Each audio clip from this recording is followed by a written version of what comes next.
Chris?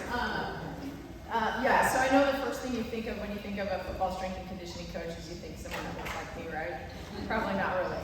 But that's okay. So I've been at Catholic here.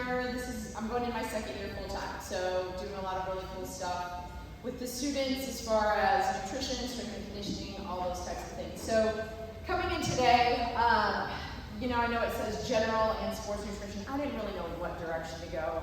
I don't know where we start, sorry, I'm a waffle. You're fine. You're good. You're good. But I do want to start just kind of my philosophy with food and nutrition and fueling. And so one of the things that I'm pretty passionate about is changing the dialogue, changing what we perceive when we think healthy eating. I don't love the term healthy eating because if I would tell my students, hey, you should eat healthier, their immediate thought is, well, my mom's on a diet, so I guess that means I gotta be on a diet if I'm gonna eat healthy. And that's not it at all. It's not about grilled chicken over salad and then a handful of almonds for afternoon snack, and that's not what healthy eating is all about. So I like to change the dialogue and talk about fueling. So it doesn't matter if it's an athlete that has to fuel for last night's football game, or if it's another kid who doesn't play any sports, but they have a really big test coming up, or they're in theater, or they're in band. The goal is to fuel for whatever you have going on in that day. And I think the same goes for us as adults. It doesn't matter if we're driving 4 kids around to all their different activities, or if we're sitting at a desk job and then we go home and we don't really do much. You still have to fuel for whatever your activities are for the day. And so changing that dialogue of that's not healthy, I can't have, to I'm gonna fuel for what I have going on. And you know what? I might have a slice of pizza, and that's okay because I've done well the rest of the day. Not saying I ate healthy all the rest of the day. I did pretty good. General rule of thumb, just for anyone. About 80% of the time, if you can fuel well and do a good job, 20% of the time is your choice. And so when I worked in Major League Baseball, baseball players are very analytical. They love numbers. And so they'd be like, do you mean 80% of the day or 80% of the whole week? I don't care. Just it doesn't really matter. 80% of something, right? So, and I tell the students that too, and it gives them a little bit of wiggle room, and it helps them relax a little bit and not to think along the lines of, I can't have. And I just did an example yesterday in class. In my advanced sports nutrition class, we're talking about weight gain, because yes, most of us don't have to try to gain weight. It just happens. But with these teenage boys, it's a little bit different. But one of the examples I put on the board was maybe they go get chicken poppers and fries from the hot lunch line, and that's what they buy, and then they pack a turkey and cheese sandwich, some fruit, and a granola. It's not perfect. And they're like, but I thought that's not healthy. I don't know. It's 20%, right? 20%. It's fine because you have other options, and you may not eat all of that. You might save some of it for your snack after school, but getting them and getting all of us to understand that eating healthy is not, it has a really bad stigma in my opinion. We have to think of food. What is going to fuel me? If I'm driving, I have 3 boys, so if I'm driving them around to different activities, and anyone who drives, kids, grandkids, nieces, nephews, anyone around, you must pack your emergency stash of food because they're hungry all the time. Doesn't matter what age. And so what happens a lot is we go to the drive-thru, right? So packing snacks and being prepared is really going to help prevent having to use that 20% when you really didn't want to. So for me, I'm going to save my 20% probably for ice cream and cookies, because that's what I like. I'm going to pass up the fast food every day of the week, but if it's sweets, I'm probably going to have some. And so making sure you're prepared is important. And so what do those snacks look like? I have a bunch of handouts, and so you will be able to grab these when we're done. And so one of the things I have here is a snack handout. And so what I like to have for snacks is basically a carbohydrate and protein combination, right? So if we tell our kids, go get a snack, they're probably going to go and get chips, or they're going to get crackers or pretzels, and they grab the whole bag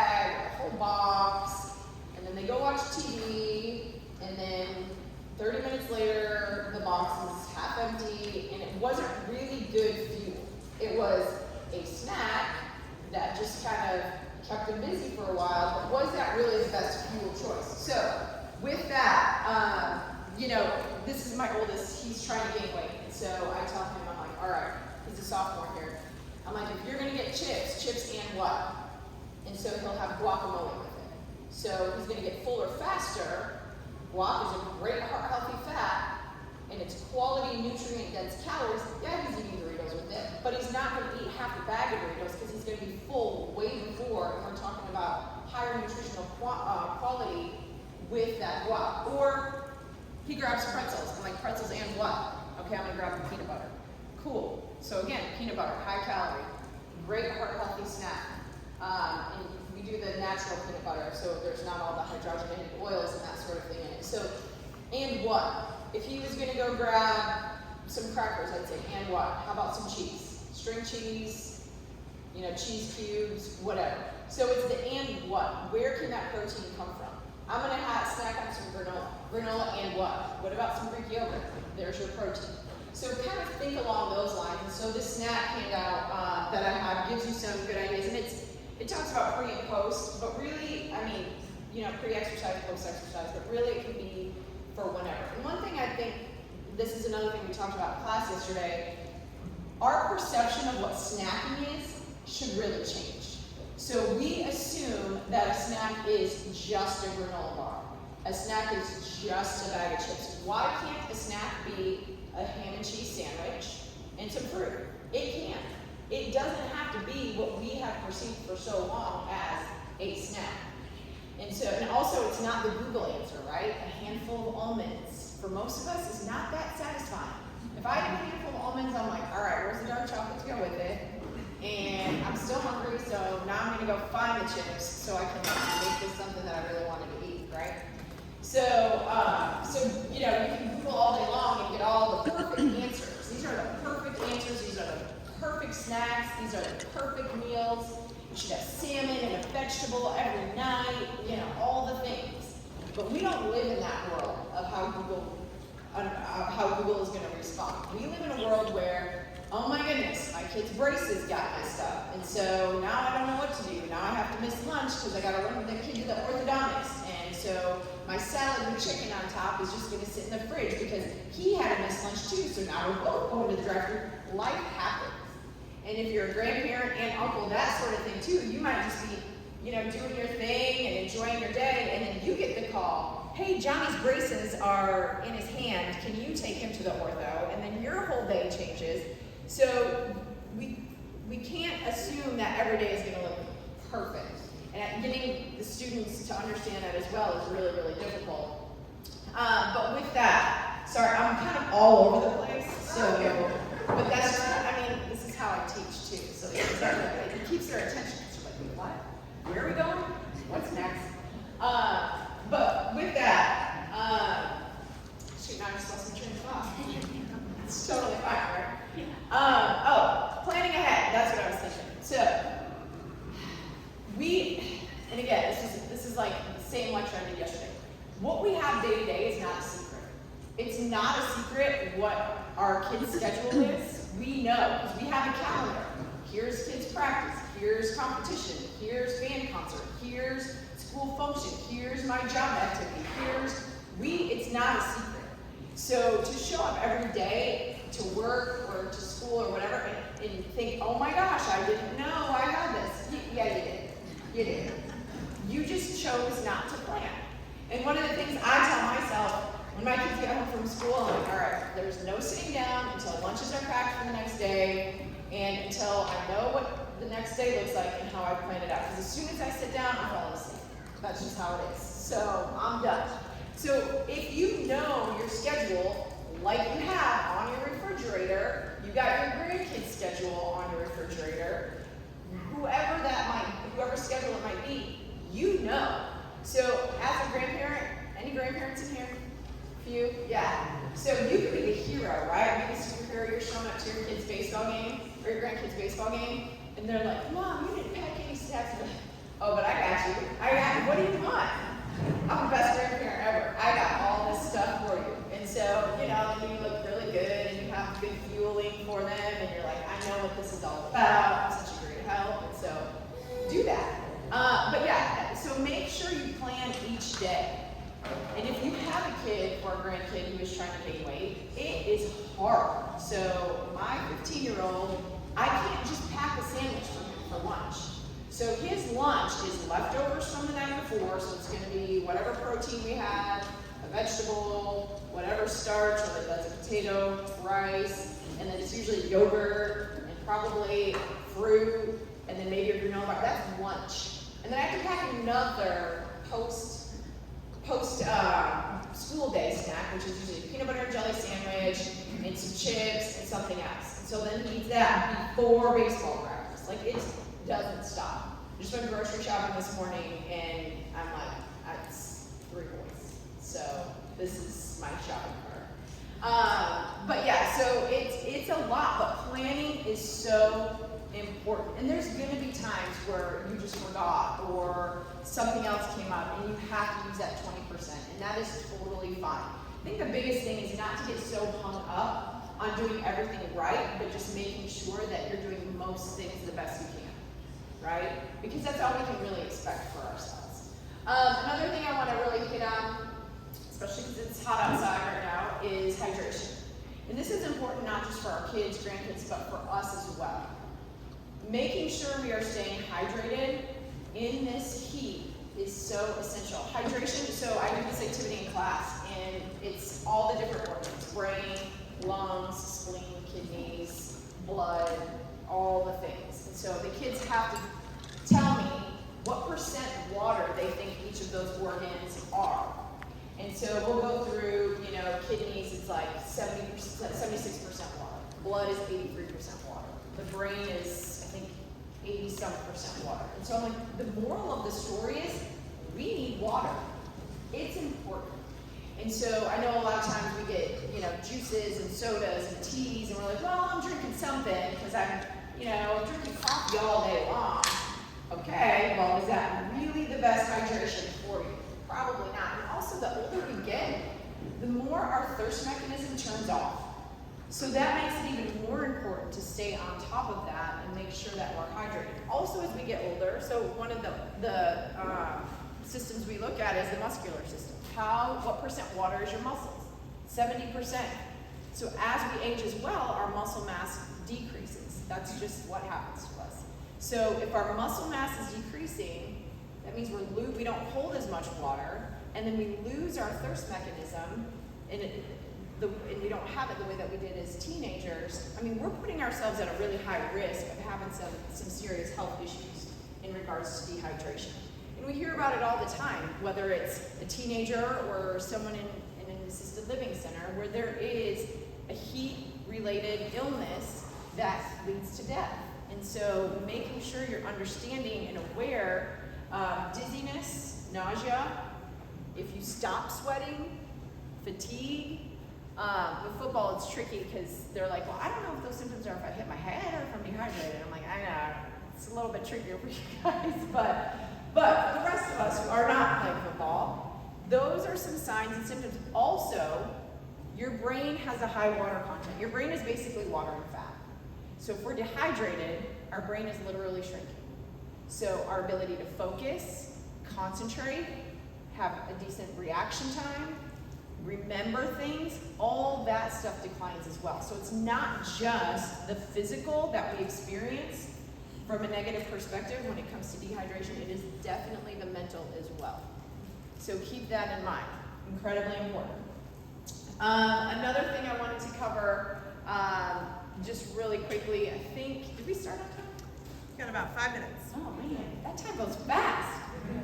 All right, so, yeah.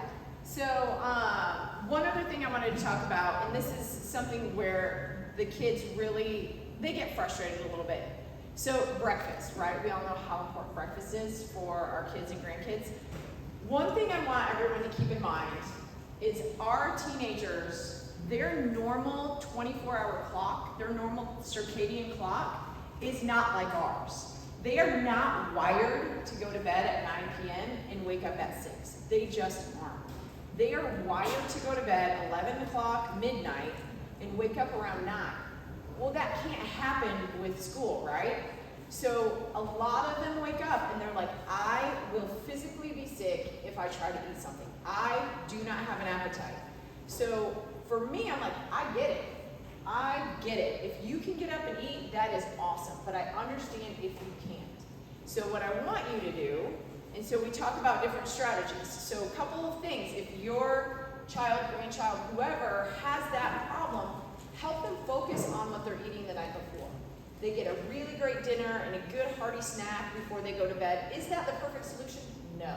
But is it better than eating McDonald's at 7 p.m. and then they go to bed at midnight and then they wake up with no breakfast? Yeah, it's going to be way better than that. So, and then if they can bring a snack to school. So I have one girl in one of my classes, she's like, I just bring a snack and I eat it at 9. I'm like, perfect. Like that makes tons of sense. Is it going to be super well-rounded and well-balanced? No, it's probably a granola bar or an Uncrustable or something, but at least she knows what she needs to do and kind of what her limitations are on a day-to-day basis. So I guess what I'm saying is ease up a little bit on the kids when they're not super hungry for breakfast. Give them a minute. They need to wake up. They need to start letting their body wake up and get adjusted to what the day's going to look like. But then help them prepare and pack a snack, something, so that when they do start feeling hungry, that they have that resource immediately. Because we do know also if kids aren't eating breakfast or they aren't fueling properly before school or in those morning hours, we know grades go down, we know focus decreases, we know that they're falling asleep before lunch, and so we don't want that either. So it's really a fine balance. Yes, or they wake up and they're like, I can't eat solid foods, but I can have a smoothie or a Carnation instant breakfast or a really big glass of chocolate milk. Cool. That's a great option as well. If liquids is something that's easier for them to consume, then that's awesome. That's definitely better than nothing. But something at that mid-morning hour, if that's something they can do at school, that's going to be a huge benefit. So, all right, I think I'm close to my 5 minutes, 2 minutes. All right. I'm trying to think of what else I want to cover. Hydration. So my handouts that I have snack ideas. So fueling with purpose, this is probably one of my favorite handouts. And so this talks about calorie dense and nutrient dense. So we know we have foods that are calorie dense, right? We can go to McDonald's and get something that's tons of calories. We can go to Cookout, which is probably the bane of my existence with our students here because they stop there all the time. Tons of calories, but is it nutrient dense? No, it's not. So you really want the best of both worlds. Because sometimes things that are nutrient dense aren't very high calorie. And our teenagers definitely need stuff that's high calorie. So what can we get that's both? And so this handout really puts it together, and it really just kind of hits on the examples that I used a little while ago. So one example would be a breakfast crunch wrap from Taco Bell, which is 670 calories, and who knows what else is in it, because we don't really know if it's food. It's something. Or you could do 2 slices of avocado toast with fried eggs for 680 calories. We know we're getting good heart healthy fats, we're getting fiber from the toast, we're getting a good protein source, I mean, all kinds of good things.